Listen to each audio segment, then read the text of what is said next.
It's really pretty, but man, they make too many phones. I love it. This is fun. I just finished a review on the Redmi Note 11S and Poco is back in the Gadget Lab, sending over another locked briefcase. It's a really cute sort of presentation style for getting people hyped up on new phones. This is the Poco X4 Pro 5G, and it lives up well to the overall mission of the Poco brand. Everything you need, nothing you don't. We've been talking about the overall Xiaomi parts bin. It's a huge advantage for quickly constructing and shipping these devices. The X4 Pro is a lifestyle champ. I feel like I've been repeating myself more than a bit over some of these videos. Just because someone doesn't need gobs of compute power, that doesn't mean they won't want other nicer features and nicer designs. Speaking of the design, there's a subtle shift towards a harder edged look for these phones. Everything is a bit more rectangular. The corners are a little sharper, the sides are a little flatter. The camera module is now full width, running the entire width of the phone. I loved that on the iQOO I recently reviewed, and it keeps the whole profile just a bit more symmetrical. It still really bugs me when phones waka waka waka when you set them down on a table. This back panel also has this flashy laser reflective surface. It reminds me of some of my old Honor phones, and I really miss those flashy glass backs. Flipping to the front of the screen, it's also very pretty. A number of these brands starting to switch up to AMOLED displays. This one also supporting 120 Hz high refresh. I'm miserably bad at applying TPU protectors, so please disregard a couple of the tiny little bubbles you're gonna see in my B-roll. It's a great screen. As we tour the rest of the phone, it would seem the target for this year's X series is a little different than the X3. 5G compatible components seem to change up the costs for manufacturing. The ads for the X4 talk about this phone being the all-around ace. And I'd say it fits that marketing correctly. The X3 was a bit more a budget powerhouse. I know I'm gonna get comments about how this phone is such a terrible downgrade from the X3, and it's the tricky thing about a flagship killer brand. A core group of those customers care most about getting the most powerful SoC at the cheapest possible price. Other consumers are going to care more about a well-rounded, feature-complete phone that feels nicer than the price tag. Those two groups of consumers don't overlap much because the rest of this checklist is very good. We've got the excellent power button fingerprint sensor, right where I like it, Gorilla Glass 5 on the front, and IP53 splash resistance. I'm really happy to see these kinds of manufacturing features popping up more on affordable brands. The IR blaster is still such a useful bit of kit, especially when you have a mismatch of home AV equipment like I do, micro SD card expansion, because adding more storage is always super useful. A handy headphone jack. We're not in audiophile grade territory, but seriously, it's just so nice being able to pop in some decent earbuds, just go to town, not having to worry about charging accessories. And the speakers are pretty good.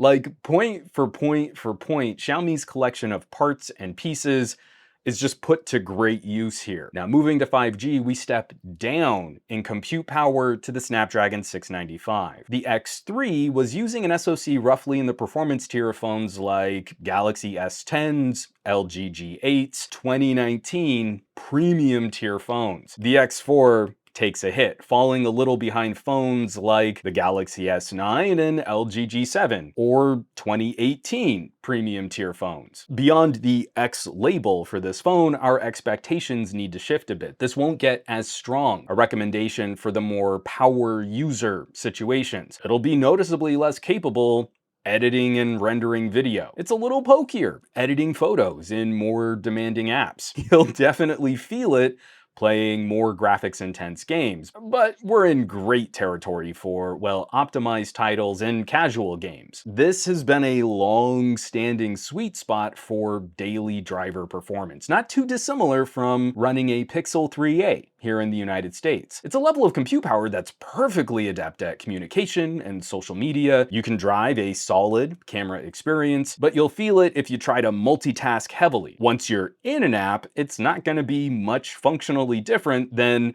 significantly more expensive phones. There's a trade-off. Some consumers are going to be more concerned about the longevity of performance from the SoC, where an X3 probably still makes more sense. Or maybe you can move up to an F3 and get an even more powerful tier of compute guts. There are going to be other folks who want the more future-facing radio as 5G slowly rolls out to more areas. That's the balancing act right now. We were a little early in the United States picking and choosing those parts. It seems other countries around the world are now catching up. Now, switching over to the camera, Xiaomi is going in hard on this new sensor, 1/1.52-inch sensor. Obviously, we're not going to get exactly the same comparable performance, but in terms of the sensor technology, this is a bigger slab of camera than what you'd get on a much more expensive iPhone 13. Photos from this phone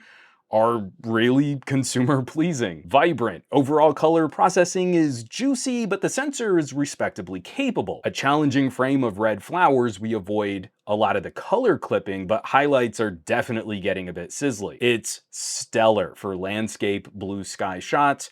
Performance is okay where there is a touch of shutter lag. Considering the information pulled off of this sensor in the HDR processing, that's not too surprising, but this isn't going to be the strongest action shot camera. We do have decently stocked pro modes for photos and videos. The phone won't save RAW files, but the 108 megapixel mode delivers some impressive detail to work with. A little concerning, this is another big sensor phone from a Xiaomi sub-label that caps video at 1080p. We've seen 4K video from similar tier phones. It would be nice to have that resolution improvement when we know the sensor hardware is this good. We do also run into the same kind of trap as we saw on the Redmi Note 11 though. The companion sensors are fine-ish?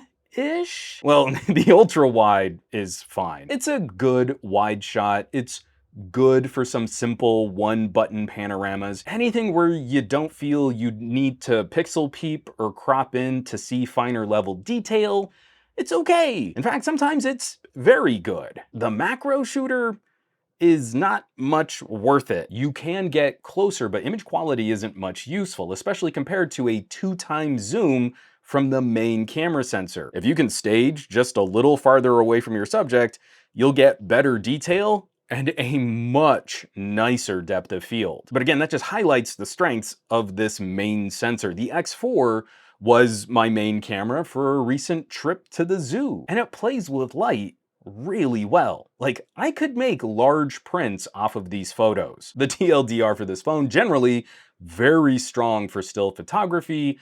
I wish the video could get a little crispier. Now again, we're talking about an international phone. We're talking about an import for us here in the United States. I can't completely test network performance. It does not support my local flavors of 5G, but LTE was respectable. The X4 couldn't quite max out my home Wi-Fi, but scored really well. I certainly wouldn't be hurting with that kind of bandwidth. And lastly, the battery is largely a lateral move from the X3. The 100 milliamp hour difference is probably margin of error territory for IRL daily use. But the upgrade to 67 watt charging is a nice update. Quickly topping off a phone for a few minutes plugged in and you can get yourself a whole day of use. Again, it's broken record territory for me here, but this is one of the critical advantages for many of the phones in this price tier. Lower power SoC plus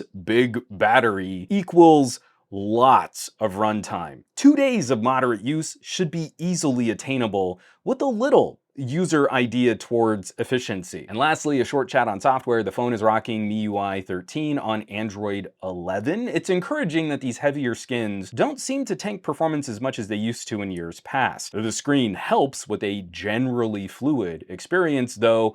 Say you try to install an app in the background and then try to just slide open your app drawer, it's not hard to feel a few of those stutters. I still think MIUI is one of the more fun fun skins. It's bouncy and vibrant. I do not like the split notification shade, and it's literally the first thing I do on any Xiaomi now is to reset it back to the traditional Android shade. Plus, I still find it a bit concerning when the calculator app says it needs to track my data and the advertising strategy is annoying out of the box. But it makes sense given how Xiaomi prices their gadgets. This is a specific kind of price to performance, so again, we need to manage expectations on longer term software support. But as we wrap all this up though, I think we're in really good shape for an all-rounder phone. I would not rank this as a flagship killer. It's more well-rounded than that. I definitely understand where some folks might be bothered by that pivot. The Poco catalog is a little busy at the moment, and when we see generational updates on brand names, we kind of expect a certain continuity.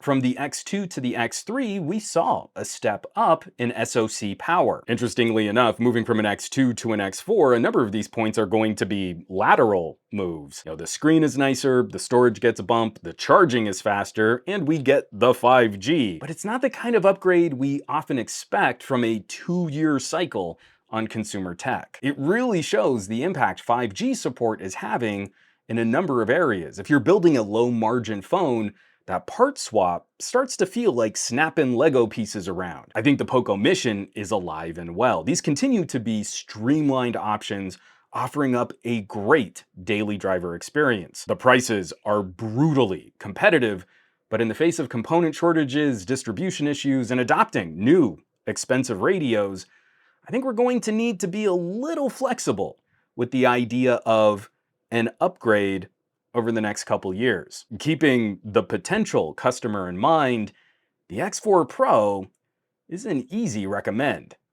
And it's really pretty. I will of course leave a link below for more information on the Poco X4 Pro, and I'll also be shooting a short editorial playing around with the newer M4 Pro, so stay tuned for that. These phones really deserve a proper comparison, a showdown video. I'm looking at a number of brands to put together into one big platform video. So stay tuned, it should be fun. As always, thanks so much for watching, sharing these videos, subscribing to the channel, and all the support is greatly appreciated.